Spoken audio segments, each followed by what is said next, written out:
shout out to all my comic peeps here on YouTube. This is Lawrence over at Mighty Comics and Collectibles, and yes, we are back with another comic related video. This time, the top Silver Age books I'd be buying heading into 2022 for investment purposes or just because you want to own these books. But either way, these are some of the hottest books that I think are going to go up significantly in price over the next year. 2021 was an amazing year for the comic book community. We saw some meteoric rises in some amazing books, including record sales, big keys, small keys, you guys name it. It was a record year for all things comics. But going into 2022, I do expect a little bit of a pullback. I do expect some of these prices to come down a bit. So navigating through that is going to be a little tricky. So I'm here to give you guys my top picks. For this video, it's going to be Silver Age books only, but going forward, I'll do Bronze Age, Copper Age, so on and so forth, guys. So but before we get started, like we always do, if you are not a current subscriber of the channel and have been enjoying my content, I want you to go ahead and click that subscribe button for me, guys, because it really does help me out. Of course, I want to smash that like button for me if you agree with my content. Most of all, I want you guys to comment down below. Let me know if you own any of these books. Do you want to own any of them? Do you think I'm right? Do you think I'm full of crap? Anything, comment down below. Let me know because I always enjoy hearing from the community. So we're going to jump right in here. I actually have 6 books to show you guys. We're going to start at number 6. It is a copy of Showcase number 4, the first appearance of Barry Allen as the new Flash. Now, I know I don't always do a lot of DC on my channel, guys, but this is the one DC spec book that I'd be picking up if you don't own a copy already, and I personally do not. With the new Flashpoint movie going to be in theaters either later this year or next year, I'm not sure what the actual release date is, there's a big chance that this book is going to skyrocket even further, and it is worth quite a penny already. So, like I said, I don't speculate a lot on DC books, but I got to be honest, if this movie is good, this book is going to fly. If it's not, it's going to tank. Now, it's not going to tank too much because it is a major key. It's one of the books that it started off the Silver Age years in comics. So this is the book that's kind of started off, a DC book. So there is a little bit of risk going in, and that's why it's at number 6 and not at number 1, 2, or 3 on my list. If you want to own a copy of this book, I highly suggest it because I do think over the long term, this book is going to be worth a hell of a lot of money, guys. But regardless, if this movie does not do well, you're going to see probably not as big of a spike as you'd like. I'm already hearing some rumors that they may be a little bit in the red with the money they spent on this movie. I'm not sure. These are rumors, so I have no idea if that's the truth or not, but that's kind of the information that I'm getting. So this book is number 6 on my list. At number 5 is a copy of Fantastic Four, number 4, the first appearance of the Submariner in the Silver Age. Now, we all heard the rumors that he's supposed to be the villain in the Black Panther 2 movie. I can't confirm that. I can only hear the rumors like you guys hear them, but either way, this book has already gone up a significant value already this year. I still think this book is hot. I still think it's going to be one of the top picks if Namor does show up in that movie, because you know what? This book will just go nuts. It seems like anything the MCU does, for the most part, has been right, hasn't been killed. The only thing that I will say is The Eternals wasn't my favorite movie. It wasn't a bad movie, but it surely wasn't as great as some of the other movies they put out this year or even last year. But regardless, again, Submariner is a huge character, and of course, the Golden Age first true appearance of the Submariner is almost impossible to find. I don't think I've even seen one in the past 3 years. But regardless, this is the next alternative Fantastic Four, number 4. If you guys do not own a copy of this book, this one could go through the roof if they do the Submariner right, and it's one I'm banking on for 2022. At number 4 on this list is a copy of Fantastic Four, number 48, the first appearance of the Silver Surfer. I was lucky enough last year to pick up 2 copies of this book, both raw. I actually have one graded. If you guys haven't checked out that video of the CGC submission when that came back, go ahead and try to find it on my playlist. It's probably in the CGC submission area. I'll try to find a link for you guys and drop it in the video. I also, in my last video, I told you what my top 10 pickups were for 2021, and that was on this list as well. And I expect it to continue in 2022. We all know the Fantastic Four are coming. We all know that Silver Surfer is coming. It's just a matter of when. You still may be a couple of years away from seeing the Silver Surfer on the screen, but when he shows up, this book is going to go bananas. So if you haven't secured your copy, I suggest you pick one up. You may get a little bit of a dip, like I said, this year, so I would pounce on this one if you guys haven't already.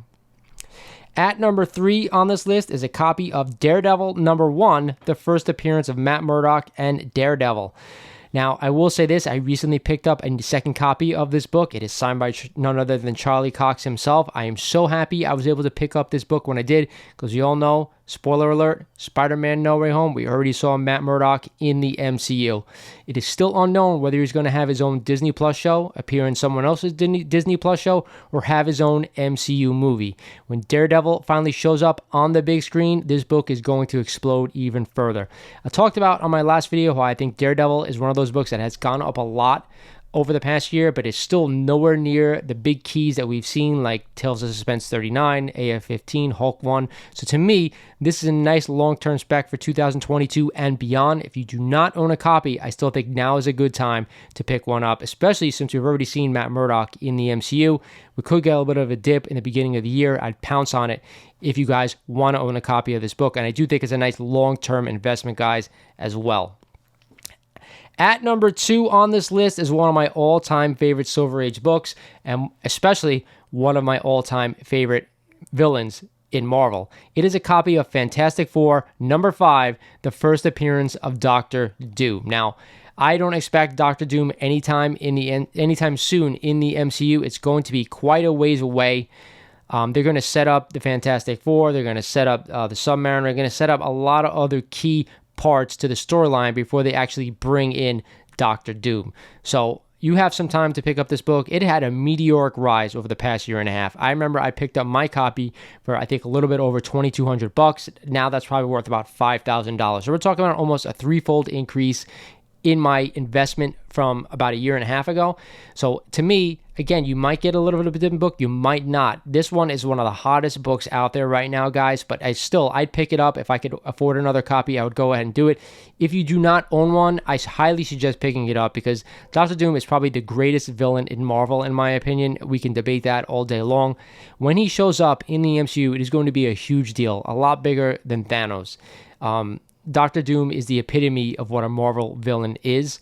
So when he actually shows up, it's going to be a big, big deal. And I do think I know they took 10 years to set up Thanos. We saw him quite early on, but I think you're going to get about a 4 or 5 year wait before we see Doctor Doom. It could be a little bit less than that, maybe 3, depending how fast they want to go.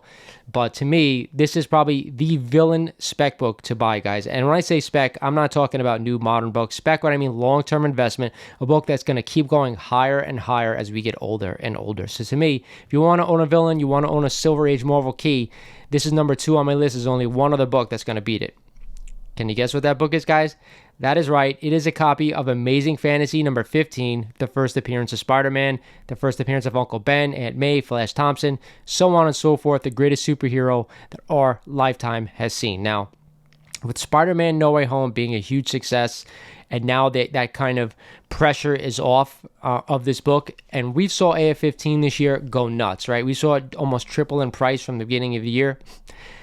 I still think that this book has a long way to go to where it should be. I mean, it's got to be on the level of a Action 1 or a Detective 27. I know that there are way more copies of AF-15 out there, but the popularity of this character way exceeds Batman and Superman. I know there are a lot of older people that are really big Superman and Batman fans, even the younger generation as well. But Spider-Man kind of connects to everybody out there, from all ranges, from children to adults to everyone in between. So this is why it's my number 1 Silver Age pick. And I could have picked a lot of other books, Fantastic Four number 1, a lot of other Fantastic Four books, but this is the mother of them all, guys. If we're talking about a book that is going to continue to go up in 2022 and beyond, this is the number 1 book that has to be on everybody's list. And I know there's a lot of these out there at the beginning of the year. Everybody seems to talk about, what are their hot books. And this, of course, is my Silver Age edition, and we'll do the other years later on. But these are the most books that you should be picking up, right? I know Bronze Age books are really hot right now. I know some Copper Age things are really, really hot, but these are the long-term investments. The Silver Age Marvel keys, and I'll throw that Flash and possibly even the first Green Lantern in there as well, the Silver Age Green Lantern. Those are big-time books, right? These are the books that you're going to pick up and you're going to hold in your collection for years and years to come. That's what we all should be aspiring to. We all are readers of books, I would think, for the most part, even if they're newer books, older books, whatever they are. We all got into this hobby because we read comics at some point. So if you're really looking to make an investment into a comic book, you have to start with this book, AF-15. And the Silver Age is where everyone should be looking if they're looking for a long-term investment. I'm not into flipping books, guys. I buy books because I love them. I buy books because I love the characters, I love the artwork, and I love the storylines that I've read in the past. Now, I haven't read every Silver Age comic out there, of course. No, I read what I enjoy. I'm a SpiderMan fan, I'm a Hulk fan, I'm a Punisher fan, and those are the main 3 characters that I read. I had read a lot of Batman when I was a kid as well. But other than that, that's really what I focus on, because those are the things that I know. So going forward, these are my top books that I'd be buying from any genre. Like, these 6 books are the books that I would say, you know what, if I really want to hold on to books long term, these are the 6 that I'd be buying right now. That's it for my top Silver Age books for 2022, guys. Like I said, 2021 was an amazing year, and I think 2022 will be great, but you just have to be careful on what you're buying. So that's it for this 2022 top Silver Age picks, guys. I hope you enjoyed this video. There's been a lot of great content that's been shout out through this channel right now. If you guys haven't subscribed, click that subscribe button for me, guys, and of course smash that notification bell to let you know when I post a great video. Like always, this is Lawrence over at Mighty Comics and Collectibles saying thank you for watching, and I'll talk to you guys soon.